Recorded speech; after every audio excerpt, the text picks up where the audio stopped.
नमो श्रीयतिराजाय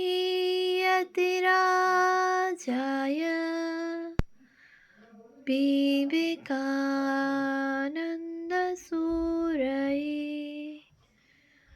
सच्चित्सुखस्वरूपाय स्वामिने तापहारिणे।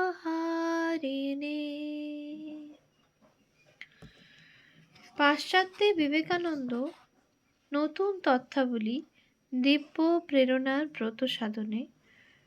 প্রথম খণ্ড। পূজনীয়া Mary Luis বার্গ মহাশয়ার রচনা। ভাষান্তর শ্রী নলিনীরঞ্জন চট্টোপাধ্যায় মহাশয়।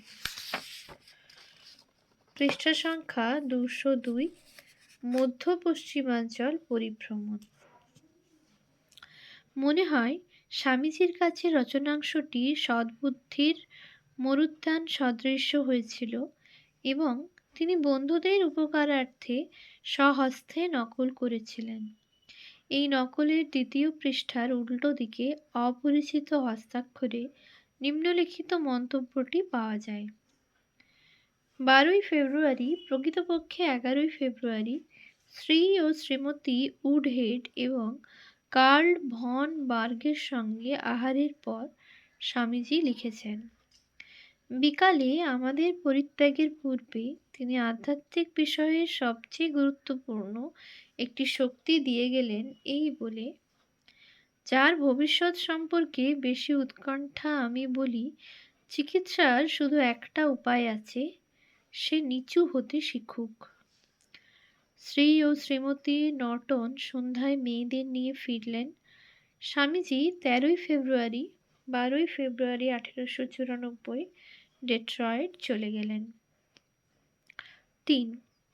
বিশ্ব ধর্ম মহাসম্মেলনকে সম্ভবত অগভীর ডোবায় একটা বিশাল পাথরের চাঁইয়ের পতনে আলোড়ন সৃষ্টিকারী হিসাবে দেখা যেতে পারে। স্বামীজিকে বাদ দিয়েও ধর্ম সম্মেলনে কিছু কম বিভ্রান্তি দেখা দিত না, কারণ প্রাচ্য পুরোহিতেরা যে ছদ্মবেশধারী ওঝাদের সমস্তরের নয়, এটা দেখতে পেয়ে মানুষ চমকে উঠত।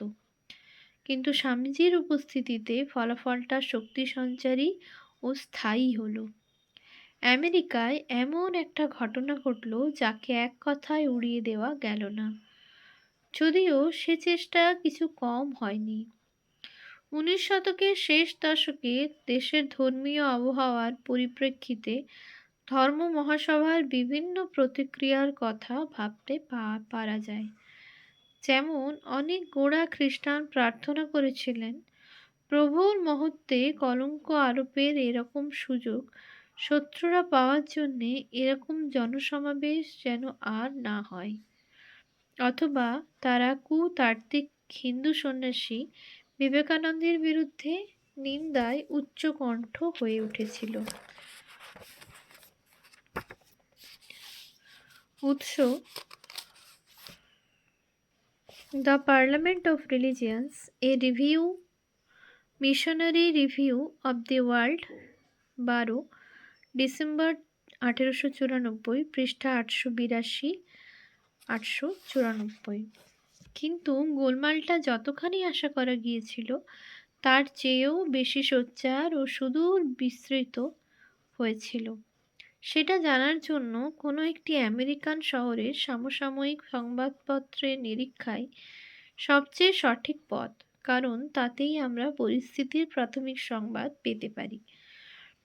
জীবনীতে বলা হয়েছে, সফরকালে স্বামীজি পূর্ব ও মধ্য পশ্চিমাঞ্চলের সব বড় শহর পরিদর্শন করেছিলেন। উৎস: জীবনী, পৃষ্ঠা 316।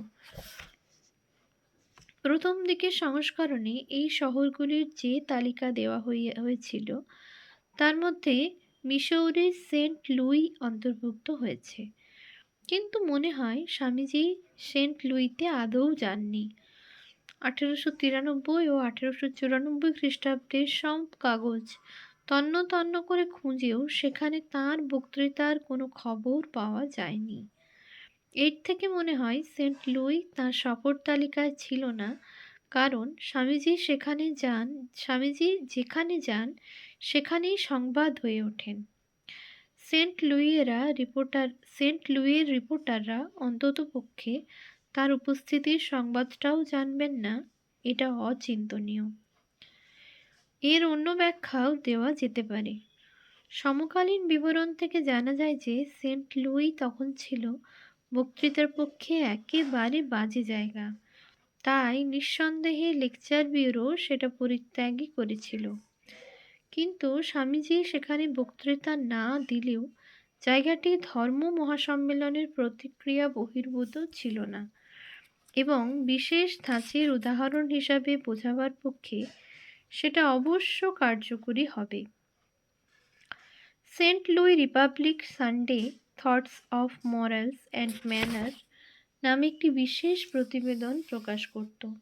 সেটা লিখতেন একজন অজ্ঞাত যাজক। মধ্য পশ্চিমের ধর্মীয় মনোভাব বোঝার পক্ষে এই প্রতিবেদনটি একটি শ্রেষ্ঠ নিদর্শন। 10ই সেপ্টেম্বর ধর্ম মহাসম্মেলনের উদ্বোধনের প্রাক মুহূর্তে অবস্থা সবটাই বেশ শান্ত। যাজক ভদ্রলোক প্রশংসনীয় ও শান্ত উদারতার সঙ্গে পরদিন যে সম্মেলন উদ্বোধিত হতে চলেছে তার জন্যে ঈশ্বরের আশীর্বাদ প্রার্থনা করলেন। বিশ্বের আধুনিক কাল পর্যন্ত বর্তমানের সঙ্গে সামঞ্জস্যপূর্ণ এবং সদ্য সংশোধিত ধর্মবিশ্বাসের একটি নির্ভরযোগ্য বিবরণ ধর্ম মহাসম্মেলন থেকে প্রকাশিত হওয়া উচিত, যা তুলনামূলক ধর্মতত্ত্বের ছাত্রদের পক্ষে গুরুত্বপূর্ণ ও বিরল আকর্ষণের বিষয় হবে। এতদিন পর্যন্ত আমরা খ্রিস্টীয় বিশ্বাসের বাইরের ধর্ম সম্পর্কে প্রাচীন বিশেষজ্ঞদের মতামতের উপর নির্ভর করতে বাধ্য হতাম, অথবা দুষ্প্রাপ্য কখনো কখনো অনধিগম্য বই হাতড়াতাম, কিংবা অবন্ধুসুলভ সমালোচকদের কথার উপর নির্ভর করতাম। ধর্ম মহাসম্মেলনের যাবতীয় ব্যয় সার্থকভাবে লাভজনক হয়ে উঠবে যদি আমরা সেখানে উপস্থিত মানুষের মুখ থেকে তাদের ধর্মবিশ্বাসের বক্তব্য, অন্তর্নিহিত উদ্দেশ্য সম্বন্ধে শুনতে পাই। এটা ঠিক নয় যে সেখানে উপস্থিত সকল বিশ্বাসের মানুষের মধ্যে পারস্পরিক ভ্রাতৃভাব জাগ্রত হবে। সেটা দূরের কথা। তারা মূলত পরস্পর বিরোধী ও স্বাতন্ত্র্যবাদী। প্রত্যেকেই সম্পূর্ণতা দাবি করবে, কিছু গ্রহণ করতে প্রস্তুত হবে না। তাহলেও প্রতিনিধিদের সকলে একসঙ্গে একটা সাধারণ মঞ্চে একত্রিত হয়ে মন্ত্রণায় রাজি হওয়ায় নিজেদের বিশ্বাস ও চরিত্রকে তুলে ধরার স্বীকৃতিও বড় কম কথা নয়। পরক্ষণেই আমাদের যাজকটি, যারা খ্রিস্ট ধর্ম ক্ষয়িষ্ণু বলে মনে করে, তাদের সুবিধার্থে সংখ্যাতাত্ত্বিক প্রমাণ উপস্থিত করে এই চিন্তায় পৌঁছেছেন যে এর বিপরীতটাই সত্য। খ্রিস্ট ধর্ম অতি দ্রুত বেগে উন্নতির দিকে ধাবিত এবং যে বিদ্যুৎ যুগের দ্বার প্রান্তে আমরা দাঁড়িয়ে আছি, সেই যুগ মনুষ্য সমাজের বৃহত্তর অংশকে খ্রিস্ট ধর্মের আওতায় আনতে সমর্থ হবে। পরবর্তী রবিবারের মধ্যেই এই শান্ত ও যুক্তিবাদী যাজকের চেহারা সম্পূর্ণ পাল্টে গেছে। যে উদারতা ও প্রশান্তি নিয়ে খ্রিস্ট বহির্ভূত ধর্মসমূহের বক্তব্য শুনতে চেয়েছিলেন তা সম্পূর্ণ উধাও। তিনি ক্রোধে ক্ষিপ্ত। লিখেছেন, শিকাগোতে গত সোমবার থেকে যে ধর্ম সম্মেলন আরম্ভ হয়েছে এবং চলছে তার কার্যবিবরণী থেকে যা আশা করা গিয়াছিল সেটাই দেখতে পাচ্ছি।